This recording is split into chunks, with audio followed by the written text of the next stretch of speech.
Hello everyone, welcome you all in civil lane. तो आज हम लोग डे 4 का क्वेश्चन डिस्कस करने वाले हैं।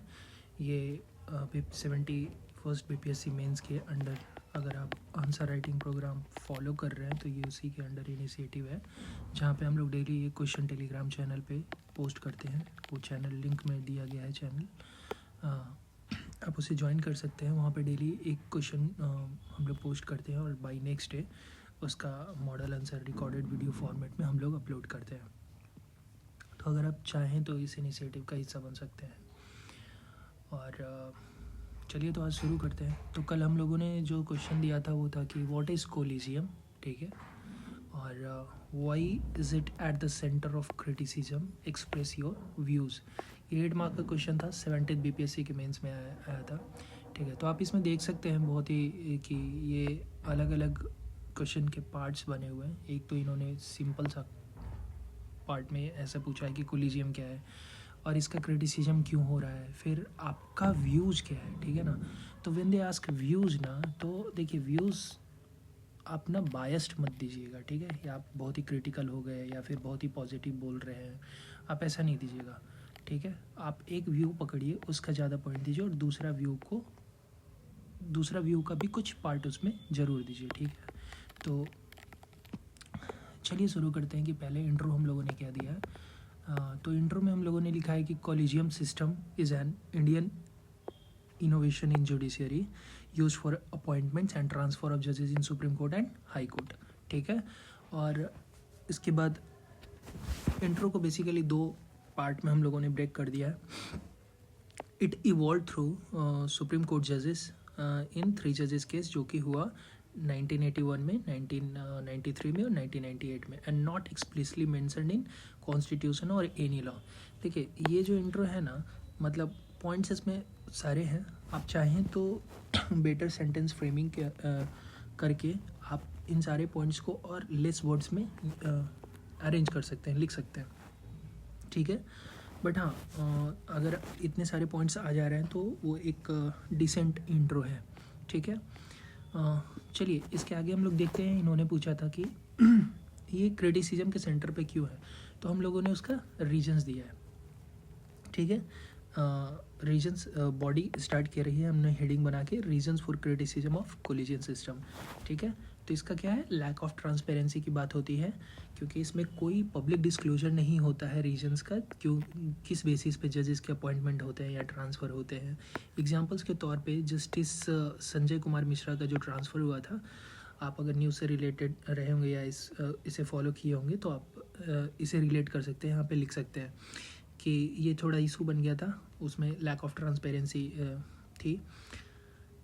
दूसरा पॉइंट हम लोगों ने लिखा है कि नेपोटिज्म एंड फेवरेटिज्म, ठीक है। तो बहुत सारे जजेस को क्रिटिसाइज़ करा जाता है उनके पर्सनल नेटवर्क के कारण, और जुडिशरी सर्कल में एक टर्म यूज होता है अंकल जज सिंड्रोम, ठीक है, जिसके अंदर लोग मतलब उन पे क्लेम लगता है कि आप उनका जान पहचान था, पर्सनल नेटवर्क था, जिसके कारण उनको ये पोस्ट मिल गया, ये ट्रांसफ़र मिल गया, ठीक है।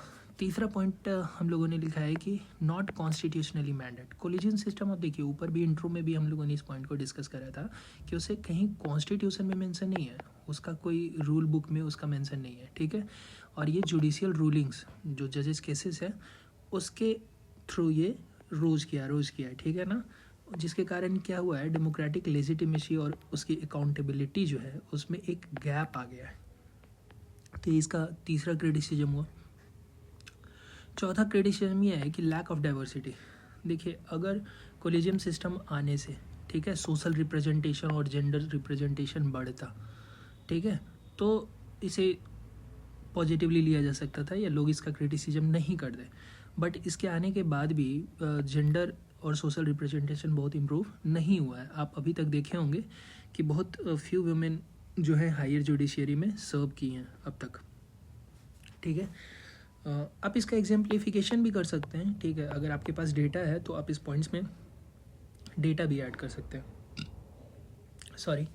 इसके बाद हम लोगों ने रीजन दिया है कि रीजन दैट इरोड्स या नेग्लेक्ट्स क्रिटिसिज्म ऑफ कोलिजियन सिस्टम, ठीक है। बेसिकली ये जो क्रिटिसिज्म है उसका अगेंस्ट मतलब positive in favour of collision system ये आर्ग्यूमेंट है कि ये ना मिनिमाइज करता है एग्जीक्यूटिव के इन्फ्लुएंस को और जजेस को सिक्योरिटी प्रोवाइड करता है किस चीज़ से, तो पॉलिटिकल प्रेशर से, और उनको इम्पार्शियल होने में हेल्प करता है, ठीक है, और रूल ऑफ लॉ को इस कारण वो अपहेल्ड कर पाते हैं, ठीक है ना। अल्टीमेटली अगर पॉलिटिकल प्रेशर होगा तो वो बहुत ही इंडिपेंडेंटली डिसीजन नहीं ले पाएंगे, ठीक है। तो ये उनको एक फ्रीडम प्रोवाइड करता है। दूसरा पॉइंट ये है कि देखिए कोलिजन सिस्टम जब आता है ना तो सीनियर जजेस जो होते हैं वो फेमिलियर होते हैं, ठीक है, किस चीज़ से, तो लीगल कॉम्पिटेंस अपने जूनियर, अपने जो हायरार्की में और भी लोग रहते हैं ना जुडिशियल सर्कल में, उनके लीगल कॉम्पिटेंस, उनकी इंटीग्रिटी का सबको पता रहता है, तो जो कि इम्प्रूव करता है ना मेरिट बेस्ड अपॉइंटमेंट को। अब जब मेरिट बेस्ड अपॉइंटमेंट आपस के सर्कल में पता होगा तो ऑब्वियसली क्या होगा, ओवरऑल इफ़िशियंसी सिस्टम की बढ़ेगी, ठीक है। इसके बाद हम लोग कंक्लूजन की तरफ प्रोसीड किए हैं, उससे पहले हम लोगों ने एक कोड डाला है, CGI फॉर्मर CGI जो रंजन गोगोई थे, उन्होंने कहा था कि independence of judiciary is very heart of the constitution, it must be cherished and preserve, ठीक है। तो it's just a simple code, आप वर्ड लिमिट के अकॉर्डिंग और सेंटेंस फ्रेमिंग के अकॉर्डिंग इसे कहीं भी रख सकते हैं।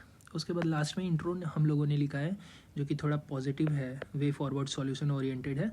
आप इसे देखिए, कॉलिजन सिस्टम क्या है, delicate balance between judicial independence and accountability, ठीक है, जुडिशियल इंडिपेंडेंस और उसकी अकाउंटेबिलिटी के बीच में एक बैलेंस है, but reforms are crucial, reforms are crucial, ठीक है। यही यहाँ से आप जब आगे बढ़ रहे हैं ना तो ये क्या है, सॉल्यूशन ओरिएंटेड वे फॉरवर्ड है, ठीक है, टू एड्रेस ओपेसिटी, जो लैक ऑफ ट्रांसपेरेंसी की बात करी थी हम लोगों ने इंट्रो में, और इलिटिज्म, ठीक है, जिससे क्या इंश्योर होगा, इंडिपेंडेंस और trust of the people in the judiciary, ठीक है।